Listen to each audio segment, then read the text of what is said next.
Welcome to Paper Tuesdays, episode 75. I'm Michael Mark, and he's helping Blair. Hello there. As helping Mark. Oh yeah. Well, that's a sign, Mark, actually, that with that little jumble up there. When this podcast goes out to the masses, Mercury has exited retrograde. Great news. Fuck. Yeah. Jesus. It has gone on for so long. It has. Yeah. Was it 22 days it stays in retrograde? Yeah. Yeah, I think so. Rita's taught you this, has she? She has, yeah. She has. Yeah. I learned it all. But has anything particular happened to you? I have noticed, as I said to you, that Facebook, WhatsApp and Instagram, they all went down. Mercury retrograde, come on, 2 and 2, guys. It's clear as day. Yeah. But yeah, I don't know. No, I'm not going to put anything down to it, but I just find it interesting. And I like the old perk of coming out into it and returning anew into life. Yeah, it's like the Chinese New Year. Yes. That's always when I start new fresh. No more Mercury retrogrades for 2021, so, put the head down, onwards and upwards. And, happy days. I have been having weird dreams, though. Oh! I had a dream a couple of nights ago where there was this kind of roller coaster thing that was in the shape of a bird cage, that'd be on like Looney Tunes that the canary used to be in. Yeah. But it was like a roller coaster and someone else could control it. And I was controlling it and Breed was in it. And I put it up and down really fast and I gave her a concussion and then everyone was mad at me. And that's all I really remember from it. Right. What do you... What's do you think that there's symbolism there? Yeah, maybe. Maybe I should be more aware of other people and how what I do affects them. Interesting. Maybe. I'm not going to, but maybe I should. I had a weird dream last night. I couldn't get accommodation, but yet my mother and my father had they had space, but I didn't want to stay with them. And then there was a whole gathering elsewhere, and it was in this rural part of Clare, and I couldn't get good Wi-Fi, but there was accommodation there. And I was actually quite shaken when I woke up this morning from the whole experience, because I thought you'd get a place in Clare, no bother, but no. There's nothing better than waking up from a bad dream, though, isn't there? And realising it was a dream. Yeah. That's the best feeling in the world. And do you ever have to double check yourself a few hours later, like, wait, did so-and-so actually happen? Or was that a dream? Yeah. Actually, speaking of this, I was going to get into this later, but I was on Reddit and I found a post. It was called, "What's Your Glitch in the Matrix Story?" Oh, right. Okay. So, have you ever had a glitch in the Matrix? No, not really. Is this like deja vu, or is it like... kind of deja vu, or like, reality kind of broke or something? So I'll just give... This isn't the one... No, I won't read that one because it's kind of boring. Basically, the lad who wrote this post basically said that he had an incident where he was in the canteen and there was 12 eggs to be taken, 12 boiled eggs. He took one, put it on his plate, went to get a knife and fork, came back and there were 12 eggs there, but there was no one came into the canteen in the meantime. So that was his glitch in the Matrix story, which was shit. Right, but this one is better. This one relates back to dreams. So this is from Sarah X11. This will probably get buried, but when I was around 20, a few years ago, I kept having dreams about a woman with long black hair named Aurora. Pronounced A-roar. They were different dreams, but for some reason her distinct face and name always ended up in them. It got to the point where I would wake up frustrated and confused, trying to Google her name or find out how I was connected to her. After a few months, she stopped showing up and I dismissed it, thinking my brain was just being a scumbag. Fast forward a few years later, Halloween 2009, I'm in the car with a friend, stopped at a gas station. I'm about to pull out and merge onto a highway when I get a phone call from a random number, so I stopped the car but no one answered. There was a person behind me who grew impatient, honked at me, and then swerved in front of me instead of waiting 2 seconds for me to move. Second they get on the highway, some silver Civic loses control of the wheel and crashes into the car that swerved in front of me. I called the cops and waited at the gas station for them to come. Turns out both drivers of each car had died. It 100% would have been me had I not got that phone call. Called it back a few hours later out of gratitude and curiosity. Rang 3 times and went to voicemail. "Hi, you've reached Aurora. Please leave your name and number." Never had goosebumps like that in my life. Called it again the next day because I was that confused about the whole situation. Some woman answers, we get talking, I tell her my entire life story including the dreams I had had. She tells me she doesn't know how I got the number and that she never called. Me as far as she remembers. Weird. Ask her if she has a Facebook to confirm that if she's in fact a woman in my dreams. Check her Facebook. Holy fuck, it's her. If that's not a glitch in the Matrix, then I'm just batshit crazy. Wow, that's unreal. Isn't it? That is crazy. Aurora, that's a weird name. Yeah. And she looked like what she looked like in his dreams. Yeah. That's mad. Which is wild. I'm sure I've had some glitches in the Matrix that you kind of, you know, it happens or something's happened and you're like, oh, I remember that happening before, but it couldn't have happened before. Yeah. Deja vu. Yeah. That deja vu feeling is gas, and it just happens every so often. But with that phrase, glitch in the Matrix, it's skirting around a lot of things, but it's probably simplifying that experience for us all. Like what I know what the idea of the Matrix is, but like is it a glitch in the Matrix? Like what? I think it's like where reality kind of breaks. I think behind the scenes of what we see in our day-to-day life, there is some program going on. Yeah. Not that we live in a simulation or anything like that, but there has to be. There's stuff moving around, there's stuff happening, there's energy going on, and I think sometimes it can, you know, like a crash on a motorway or like a junction, things can kind of get disrupted or whatever. Maybe that's in your own psyche. So I think that can happen. Yeah. It's very well said. And everyone experiences it, but nobody really believes, or you're like, I can't prove that, you know. Or puts the value on it, or believes in it is probably the most accurate explanation. But like, it is crazy, like that, like you must see it with Avian as well, like that, like all of these things happen to us as we evolve and grow up. But like we were once tiny, and yet these other things are now connected to us, even though it is mad how we grow, and yet I don't know. There you have it. Here, that's Mercury's exited by retrograde. But Mark, have you ever thought of your own funeral? Vaguely, loosely enough now. I'd say everyone says they want their funeral to be a party, don't they? Well, not everyone. Some people kind of want to be mourned. I wouldn't want people to be upset at my funeral. I don't think I'll be upset when I die. I'll be sad to leave people behind. Yeah. I know that they'll be sad that I'm gone, but I think I'll just be gone. Do you know, I'll be somewhere else. Yeah. Well, have you thought about yours? No, I like that. I've heard of other people say, oh, I'd like to see who's at my funeral or who's grieving, but no, that doesn't really bother me. But I think I like that. A phrase that comes to mind is that the grave is no sunny side, and just whatever it is that, you know, you're not to, I don't know. I wouldn't be. Who would you haunt if you came back? Who would I haunt? Yeah. People that are malicious, or people that are Gosh, now that you ask that, you can see how if people that passed on, you know, that they might fight for the good lads or something like that. Yeah. Vigilante ghost. Yeah. I would haunt Flood. I would haunt James. James, I will haunt you when I die. And I won't do like anything bad or malicious. I'll just kind of mess with him. He'll leave his biscuits in one cupboard and I'll put them in another. All right. And just stuff like that. Yeah. Or I'll put like his shampoo in his body wash and his body wash in his shampoo. Yeah.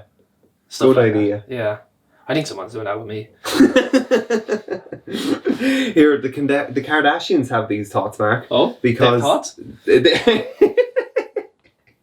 They want a moat surrounding their burial plot to stop people stealing their bodies. Why? Actually, that's fair enough. I think there are people out there that would want to steal the Kardashians. Yeah, maybe. But would I? Yeah, I suppose it's one of those things that like, but would you be bothered? Or would you? Well, no, I don't think I'd be too bothered if someone was that obsessed that wanted to steal my body. Yeah, they can have it. Yeah, it's not yours anymore. No. Yeah. But anyway, it's emerged after an American mortician, we call those funeral directors here, spilled the beans because the Kardashians wanted to do a collab, but then 10 months later didn't it fall through. But anyway, the Keeping It With the Kardashians had this episode about grief, and then the mortician, anyway, I think she's not too pleased anyway, because she says that the idea of an obnoxiously huge marble foam mausoleum fits the vibe for the Kardashians. So is that a bit big? I think so. Obnoxiously huge. Obnoxious. Ooh. Yeah. Do you my family always jeer me because I like graves. Do you like graves, Mark? Or No, not particularly. No. I've never. What do you like about them? It's not, when I was younger, I used to, because like the history of them, and I'd like to go up to, you'd go up to these old graves and you put a sheet of paper on it, and then you'd do a rubbing on it, and then it'd come to life, and you'd see the original drawing and the original name, even though it's hidden from daylight. So that sort of thing. You can do that. Yeah. Shout out to John Nangle. He's an expert in it. Shout out John Nangle. He has an old Irish Headstones Facebook group, and it's lit with entertaining content every day. Now, so I was in Gorey Graveyard a while ago. Right. And there's a grave, if you're going down towards Apple Green. Yeah. From the graveyard out. Yeah. And you go right into that little hill of grass. Mm-hmm. You can look in to a tomb. Tomb is in Galway, isn't it? You can look into the tomb. Now, I didn't see anything, but I was with Breed and she told me she could see the coffin. Did you know this? I didn't know this, no. And apparently, like, her granddad had Chad showed her this, and he'd be a genealogist, so he knew, like. Yeah. But why is that? I don't know. Why can you do that? I do not know. Bit of voyeurism. Voyeurism, yeah. Now, would you be cremated? No. I'd rather be natural with the worms and everything. Yeah. Yeah. Like, and do you know what? Put those, those ones, not the wooden ones. The weaver basket. Yeah. Yeah. Get me one of them. Yeah, not like Hunter S. Thompson. Did you ever hear about him? No. Johnny Depp's friend. He done all the gonzo journalism he invented. So he'd go out and like live with the bikers, like what are they called? Hell's Angels. He live with them. Robo's experience living with them. But he was a psycho. Like he, I think I actually read his drug routine on the podcast before. Right. I think I did. Yeah. I did I? Yeah, but like he just done drugs all day, every day. Excuse me. But when he died, he got Johnny Depp to fire his ashes from a cannon into the sky attached to a firework. Wow. And it cost like 30,000 to do it. But when he died, he shot himself in the head, I think. While on the phone to his wife and daughter. Oh. So it was a bit, sunrise, sunset, you do that and then you get fired out of a firework out of a cannon. Yeah. Did I ever tell you about Ashton's, maybe I said it on the podcast, I'll go, Ashton's family, anyway, relative, they were throwing the ashes on at a site, and they went to a cliff site, and they opened it up, and these snorkelers came up at the same time, and the ashes came down, and they combined. Yeah. They inhaled. Imagine that, yeah. Oh, no way! Did they do it? Did they say it? Well, they were apologetic, like the snorkelers were. Yeah. Well, no. You'd be a bit of both, wouldn't Yeah. I'd be looking for an apology myself. Michael? I have to ask you about the bruise on your arm. Oh yes. This is from when I gave blood. Or no, I didn't give blood. Blood was taken from me by my doctor. You didn't give it? No. It's important to get this right. I had bruises all over my legs, Mark. Did I tell you about this? Yes. Oh, go on. Yeah, well, bruises 2 weeks ago, and they were covered, and they were in different patterns and everything. And it was 10 days after the hurling match, but I never remember getting any hits in the hurling match. But my legs were absolutely covered, and when Ashton saw them after I got blood, she was like, Janie, I would have been more worried if I actually saw the legs and not the photos.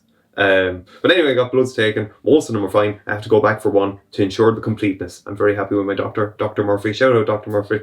She was very comprehensive. But yeah, it was very strange, Mark. She thinks they're from the hurling match. They were signs of trauma, and the trauma has now healed and passed because the bruises have gone. Jesus. I may change doctors. Oh, I yeah. tell you about that last time. I went to I had the same doctors before, a different doctor. Yeah. But I can't even remember what happened to me, but I got hit in the head in a match anyway. And I was 100% concussed. Yeah. And I went in and I told the doctor that I had a concussion. And she was like, no, you don't. And I was like, yes, I do. And I was like, I've had them before and I'm worried about how many I've had. And then she goes, oh, will you ever get over yourself? Boxers do it the whole time. And she'll look at them, they're grand. Okay. I swear to God. Okay, right. No, I left reassured. Obviously. But no aftercare, no medical assistance. Wow. Just get over yourself. Okay. My gosh, that's mad. Yeah. I have seen some physios really strong on concussions saying, no, that person cannot go back on lately. And I think it's a great change, isn't it? In comparison to that attitude that you had from that GP. Yeah. The other thing is, a lot of times when people have concussions, they don't want to admit it. you know, because then either they'll have to come off, or like if you're seen to come off and you've no visible injury, you're still like standing, you've no marks, no cuts, you're fine, like you can still run. Yeah. But then you have to say, if you ask, can I come off? I don't feel right. You feel like a bit of a pussy, like it's like coming off because you're tired, or you're coming off because you got a knock. And that's fucking hard as well. And it is then on the physio in that case to say, look, you're not playing anymore. You have to come off. And then the other person actually probably is relieved that the physio told them that. Yeah. Because they didn't ask to come off. Yeah. You know? Yeah. That's so true. Mark, in other news, Yorkshire puddings, are you a fan of them? Oh, yeah. Are you? Yeah. I haven't had one in a while, and they make a good addition to a meal. Anyway, there's a pub landlady in England. She loves them so much that she's commissioned an artwork to celebrate the inclusion of a Tabasco-flavoured Yorkshire pudding, and the artwork features Yorkshire puddings. Gross. So, it's actually quite impressive, if you ask me. Oh, very nice. Yeah. There you are. A Yorkshire pudding themed creation, so fair play to them. Beautiful.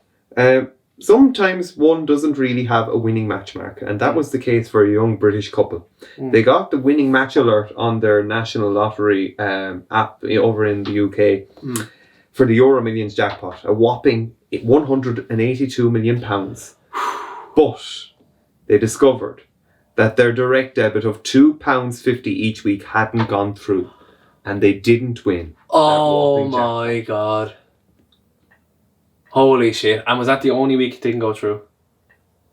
Maybe earlier, but they thought they'd won it, and then they realised they got a phone call from the National Lottery. Sorry, but your direct debit did not go through. And like, had that ticket... They had the right numbers. They just never actually bought the ticket? Yeah.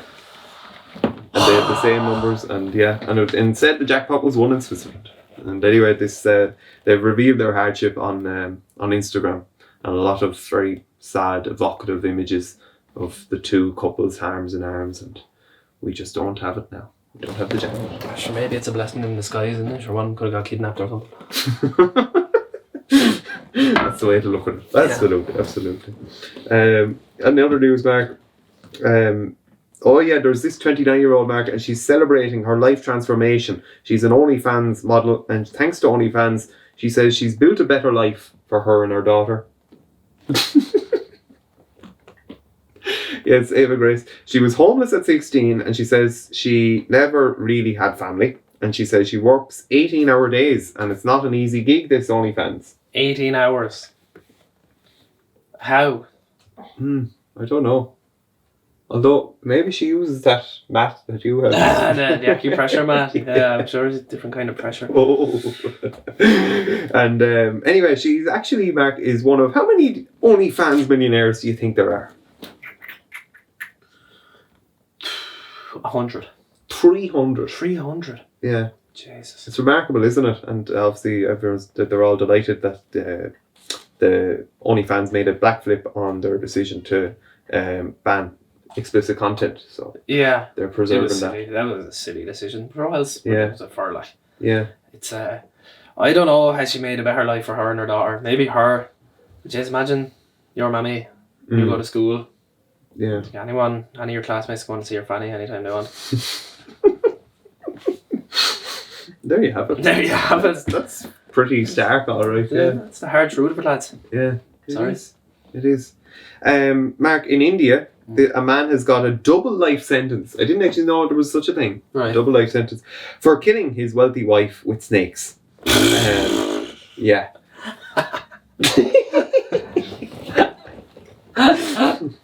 Go on. Is there there's more, yeah. Apparently he's the first confirmed conviction of someone who has murdered using snakes. He tried using a lethal venomous snake. First, his wife was hospitalised for 2 months, and the second time, while she was recuperating in her mother's home, another snake got her and murdered her. He pled not guilty. This is peak. What would I say? I don't know. It's typical of this story anyway. Pled not guilty, but then sure didn't the police find that he had phone records phoning snake handlers, and I think that was enough evidence to prove that this man was guilty of it. And it shows as well, Mark, just finally that he he didn't have that much money. She had a lot of money. He became envious of that money. And you know the way dowries would be involved as well. So because of that money killed this relationship and indeed this love affair. And lady. How many people do you think have gotten away with it? Killing their wives? With snakes. Or with snakes. I'd say, in them places. Yeah. India, where there's loads of snakes and all, and you can't really prove it. Yeah. Do you know? You're admired my crab. Is there a crab on that side? Oh no. I was thinking about, that is a flying crab, yes. But I was more, it's a lovely little writing on the side of it. What does it say? On the seabed. On the seabed, yes. Yeah, rather striking. Anyway, back to the snakes. Snakes. So I read before about India and snakes. So right. When the British colonised India, the government set out a what would it be called?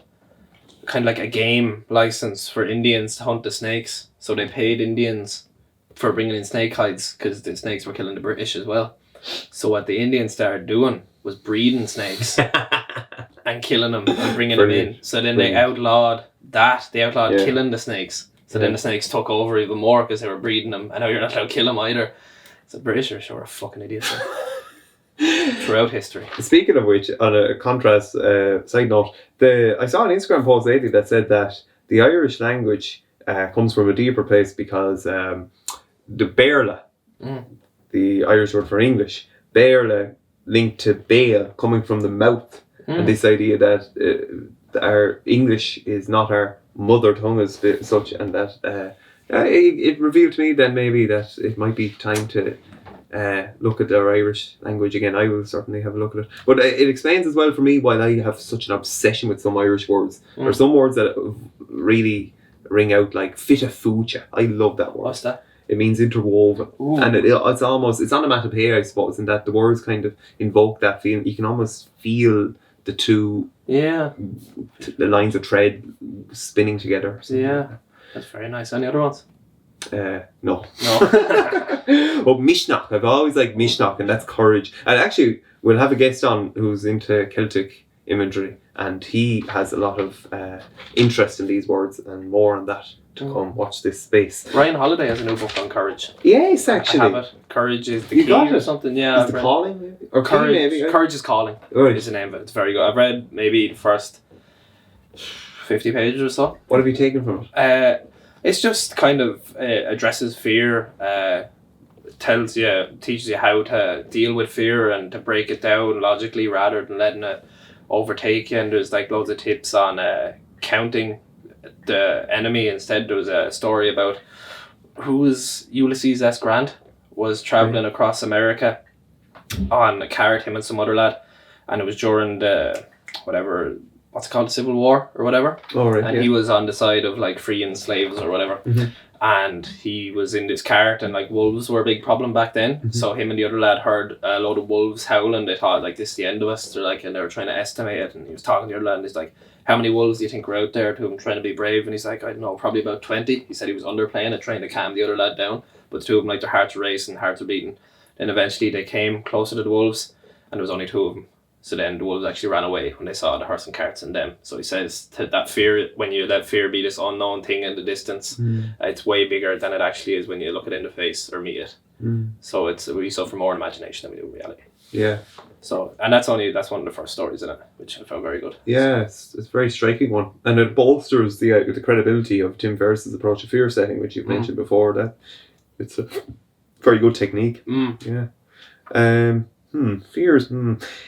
I don't know if this is connected, Mark, but it's a reflection of where society is at the moment. That 42% of a survey's 1,200 respondents in Canada would be able to have a romantic relationship with a robot. 1,200? Well, there's 42% of the 1,200. So what? There's five or 600 there. There's enough people to fill gory little theatre anyway. There's a market. There's a market ever. Paper Tuesday, robots. Namaste. Could you do it? No, I don't think so either. No. It's very weird, isn't it? Yeah. There's too much control there to have a relationship with it, I think. Yeah. It's for psychopaths or sociopaths. Yeah. Because there's no take with it. Do you know, has to be given. There's no surprise either. It's almost a total level of control in that. Well, like, you know, that's not a robot, so I will have more power than this creature, maybe. Yeah, until it this becomes autonomous and it runs at you with a strap on. Then what are you gonna do? There's no reason with it then. These are the questions. Good night, Las Vegas. Very nice. You face the wall and accept your fate.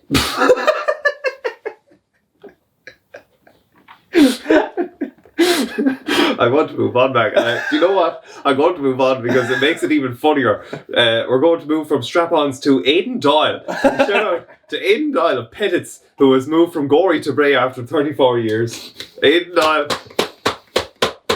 He is my man. He's not being chased by a robot. No.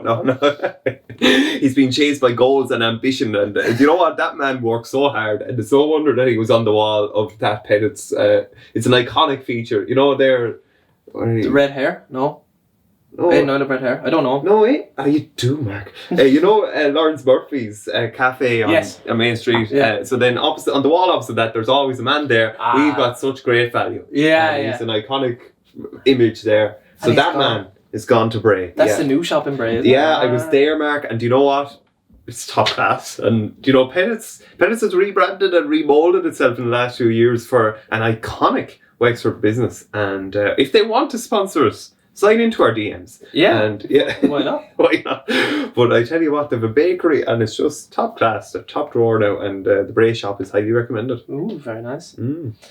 And so he spent 34 years in Gorey and now he's moved on to Bray. And do you know what? He's the type of man that he worked long hours, and now if you put in the hours after all those years, I'm sure he's getting well remunerated to heading up the inner level and changing the face of grocery shopping for North Wicklow.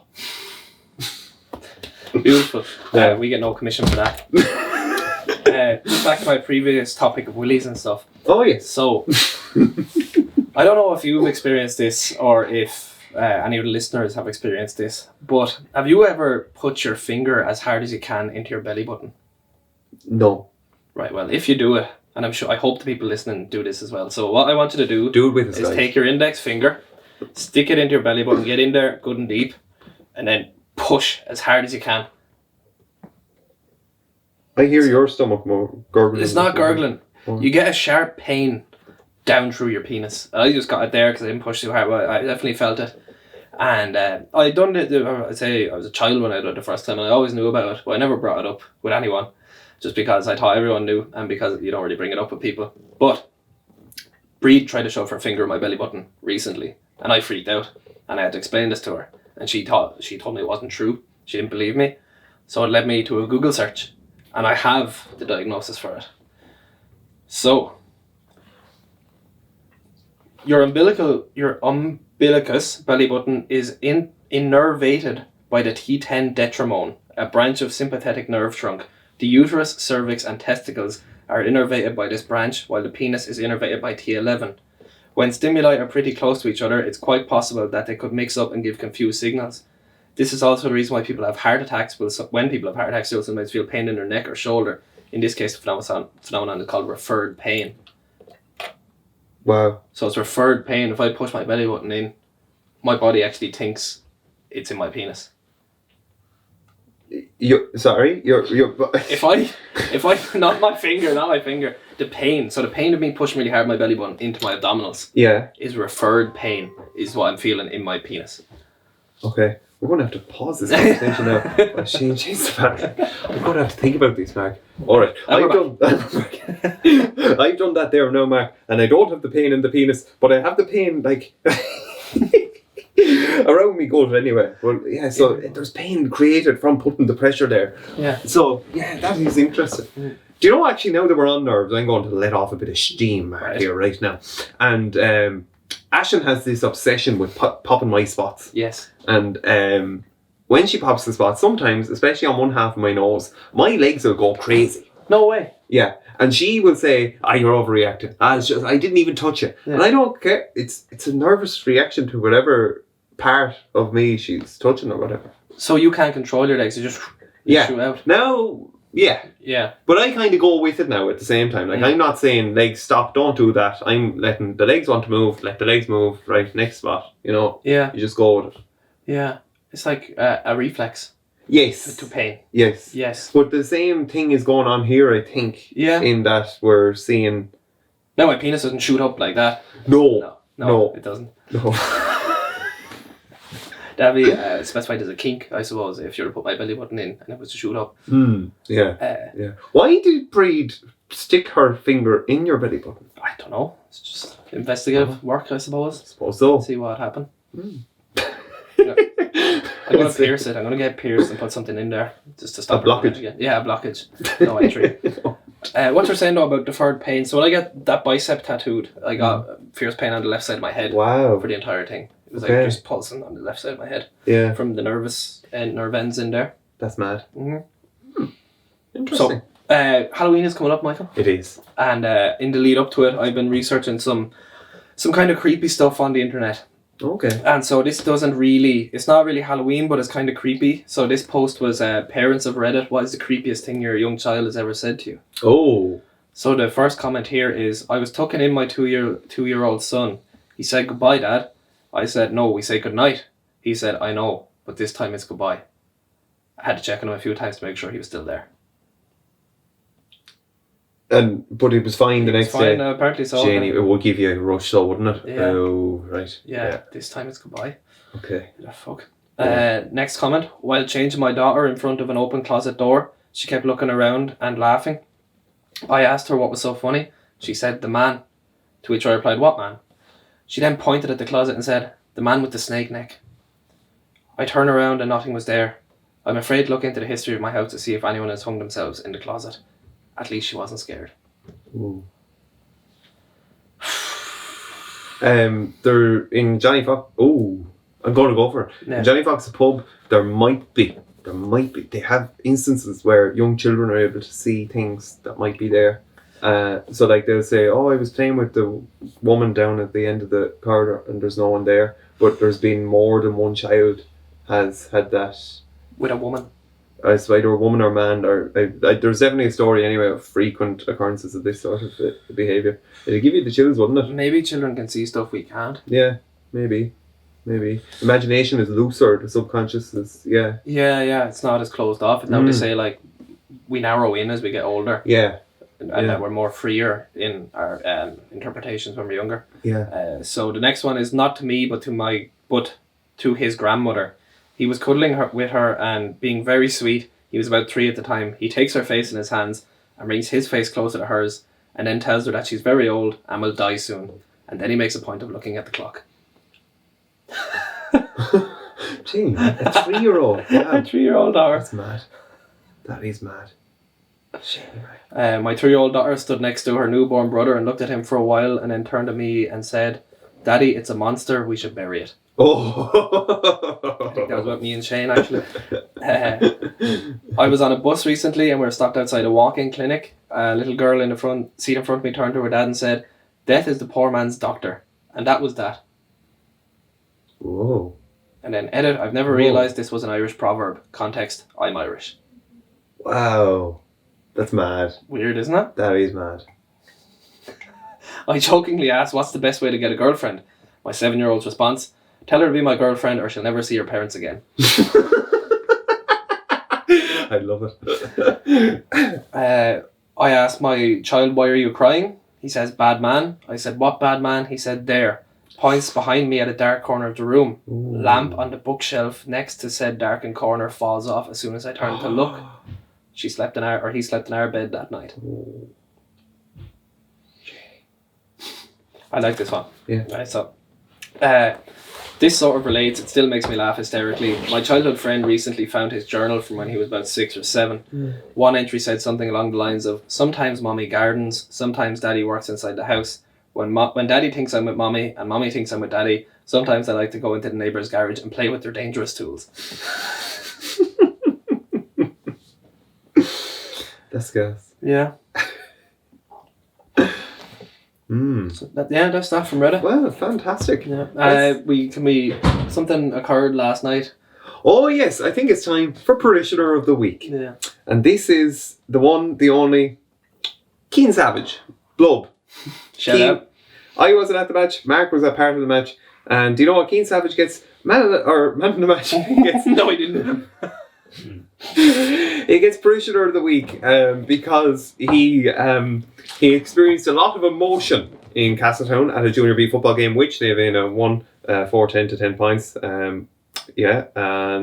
Anyway, Keane featured, and then he didn't feature, and when he didn't feature, he wasn't too happy. And I knew something was up anyway, because I knew the match was on, and at the match, somehow someone was, it's bad when someone at a match removes someone from the group at the match, so that's what happened anyway. And then someone then said, how do I apply for the captaincy? And anyway, this resulted then in the captain giving a big apology. I don't want to I think he referred to other neighbouring clubs that might be vying for the title now, so the captain focused on the challenge in hand and ignored any previous events that may have arisen with maybe being upset at being taken off. I've couched a lot of what I've said in the last 3 minutes, but what has couch been? Couch, I've covered it up with little. I've skirted around the surface. Yeah, I put a little blanket over it. Yeah. And I'm putting Keen Savage to bed. And yeah. But Keen, sorry, let's cut to the feckin' chase here, Mark. Keen Savage, he loves football. Sometimes that passion overspills, Mark. It just gets too exciting, too overwhelming, and it overwhelmed Keen, and he had to apologise to his teammates. And you know what? Fair play to him. And Blub, we salute you. Have it. Parishioner of the Week title. Take it for a week. Give it back to us there, will you? It's all yours. Yeah. Also, shout out to our sponsor, friend and partner, Conor Moore, who scored a goal against Castletown last night. He did. So, shout out Mark and Fitness. That was all me. Absolutely. It was a great goal, actually. It was the only part of the match I saw. Yeah. Also, I want to give a shout out to Keno Tool Physiotherapy, who helped me with my hamstring, and he was very good because it's an issue that I had for about 5 years, and it's the only time I've ever got right. I've worked with physios in the past, I've tried fixing it myself, I've tried 100 different things, mobility programs, everything, and the only thing that has actually got and kept it right is the work I did with Keane. So He's in Gorey Business Park, and yeah. Brilliant. I love that. Support local. He's not a charity. But, no, he's not a charity. Support him anyway. Keen on him. That's great. And do you know what? I know Nevena won the game. I want to be fair and equal about it and give an honourable mention to Castletown's, I'd say he's MVP, if that's right, Collie Malloy. I don't know this man, but the myth, the legend of this Collie Malloy figure has me enthused. And yeah. He's the main feature of that Junior B team, isn't he? Oh, he is, full forward. The danger man. The pocket rocket. Go on, Collie. That's he calls himself. Big things to come from that Junior B team. Yes. Big things to come. Oh, I like that. And here we have a flash flood. We haven't had one in a little while. No, we haven't. He's taken a sabbatical. Yeah, well, here he is. Let's see what he has to say. Oh, lads, wait till you hear this one. I was out during the week. I was driving into UCD there, coming down in towards Dundrum, and I was at Wesley College, and you know what happened? Some bastard running up the road decides to hit the button on the traffic light and jog on, and laughed at us all in the traffic. But I nearly wound down the window and fucked him out of it. But I didn't. I was on the phone at the time, so he was lucky. But another day, I could have fucked him out of it easily. These lads in Dublin, I tell you, they need to cotton on to themselves. Right, there's 36 seconds, Mark. I think James actually has two very important messages that he wants to get across to us. Do you know what those two messages are? No. One is that he has indigestion. Probably. Okay. There's a little bit there in the middle. I think there are two messages. That James was in UCD. The manager is back, baby. He's back. And the second message was that he was on the phone. He was talking to important people. That man on the hitting the traffic light, that's only a little side story. The real story is Flash Flood is living life to the full. Back. Arses to the wall, ladies. James is back. I can see him sitting outside the canteen now talking to lads in trench coats. Yeah. Yeah, drinking coffee. Yeah. Fags. He's made for winter. Like that's an evergreen feature of James Flood. He doesn't need the summer months. He can do that in wind, rain, hail, or sleet or snow. Yeah. Would you have spent much time outside the canteen with James now in your UCD days? Canteen. I'm trying to think of where you might be talking about in UCD. The clubhouse. No, not the clubhouse. If you keep going past the Ag building from the clubhouse, the arts building. Yes. Yeah. In the smoking area, almost. Yeah. I doubt there are. I'd say smoking isn't allowed even there now anymore. But it used to be a regular feature of that arts building. You'd see a lot of intellectual types and people with long jackets, as you say. Yeah. And they'd have lots of views on the world and no jobs. And James be sitting in the smoking area and not smoking. And one day I was up there, like, and sure, I don't know why I was there, but I probably should have been doing something else. But James like, come out here now, this will be a great crack. And we just stood outside. And that was it. We were just sitting there and he's like, isn't this great? And I was like, yeah, it's great.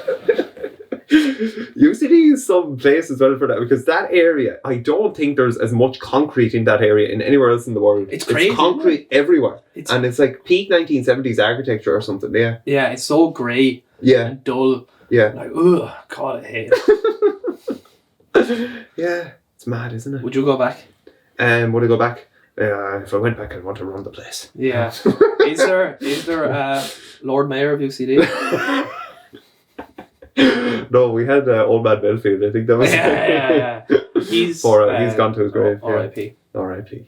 And I suppose we have only time now for Roy Keane. I suppose. Roy, anytime. Go on, Michael. Give us a page. 37. Oh, we probably don't have 370s. 271, please. Oh, 271. 273. There's only a small bit on this. I'll go. My flight was at 6 p.m. I watched some DVDs to cheer me up. Faulty Towers, a bit of Basil did the trick. My World Cup experience deepened and my appreciation of the great football club I play for. Also reinforced were friendships old and new that are the cornerstones of my life. In the days that followed the melodramatics in Saipan, many well-meaning people tried to fix what was broken. Some bluffers also got in on the act. They know who they are, and so do I. Any possibility of reconciliation disappeared when the Irish squad put their names to a statement which insisted I shouldn't return. I would be a distraction. I can only guess, as I'm sure you can, who drafted that statement and who corralled the younger players in the squad to add their names to it. The fucking bastards. Not bitter, man. That's bright one under the tarot cards. No. There we are. Everything is right in the world. Go out, enjoy yourselves. Have a great day. Get some sleep, drink some water. Yeah. Have a nice time. Yeah. Enjoy the weekend. Yeah. Because it's going to be Monday soon, so have a great weekend. Don't eat too many sweets. Have some coffee. Coffee's all go, isn't it? Yeah. Hug your mammies. Hug your mammies, yeah. and your daddies. Cry if you need to, it's okay. Yeah, it's okay. Men too. Yeah. And you know what? Have a pumpkin spice latte and see if that's really what they're on about. Yeah. Post it on Instagram too so we can see. Tag us in your picture of your pumpkin spice latte and we'll share it. Good day. Bye-bye.